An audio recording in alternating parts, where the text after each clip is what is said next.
For some of us, adventuring off-road isn't just a part of our life, it's part of why we live. Chances are both you and the person who shared this video with you love off-road riding. When off-road adventuring is such a passion in your life, you feel like you lose part of yourself when an area gets shut down. We all know that people and things can be lost, but it's a different kind of grief when the very ground we love is taken from us. I want to tell you about a particularly amazing place known as the Proving Grounds. To an outsider, it might not look like much, just a few tracks stitched randomly between the desert sage, but for those who rode there, it was a riding Shangri-La. It had powder-soft dirt with a hard base underneath, so traction was phenomenal, but it was easy to get the back wheel loose. If it got too slick, landings were feather soft.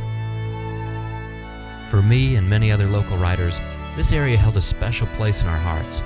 It was called the Proving Grounds because this is where many of us learned to ride berms, whoops, and fast dirt under the wings of riders who had preserved the area for decades. The last time I was out exploring this epic expanse of awesomeness, my friends and I came upon a huge trash pile. It was heart-wrenching. And to some extent, we've all experienced this.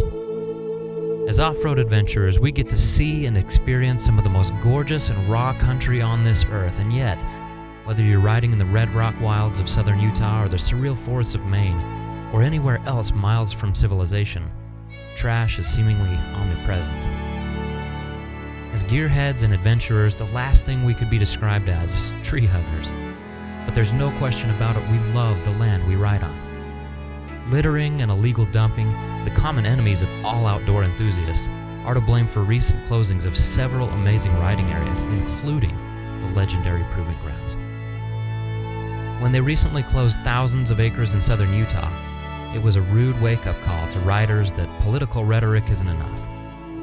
As adventurers, dual-sport motorcyclists, dirt bikers, ATVers, hunters, mountain bikers, or anybody else who enjoys public lands and off-road trails, it's time to step up and do some good before the area you love gets shut down. The idea is simple. Pack a trash bag, a dry bag, or a Ziploc, and a cargo bungee when you go out for a ride. When you stop for a break, if you see some trash, simply pick it up. Toss the trash, reuse the bag, and preserve our trails. Take a bag, see some trash, clean it up. That's all.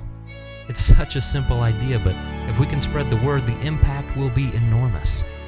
If this video reaches only 100 people, and over the course of a year those 100 people pick up a mere 20 pounds of trash, maybe just one scrap of plastic, a bottle, or a beer can per ride, then we'd clean up 1 ton of trash. If this video could reach 1 million off-roaders, and each of them cleaned up 20 pounds, we'd clear 20 million pounds or 10,000 tons of trash from our trails. You can imagine the difference we can make, and we can make it happen in less than a year. You can be part of a huge movement to keep our trails open and beautiful, and it only takes 2 simple steps. First, share this video with your off-roading buddies, or just hand them a garbage bag and tell them what it's for when you get together for your next ride. Once you're done sharing it to your favorite forum, Facebook group, or adventure website, then go get a bag and stow it in your riding backpack. Again, you don't have to be a tree hugger to enjoy the outdoors, but these 2 simple acts will go a long way to keep governments and private landowners from shutting down your favorite riding areas and trails. Thanks so much for watching. Now go right now and stash a cargo bungee and a reusable bag in your backpack. Then take an adventure and do just a little bit of good while you're at it.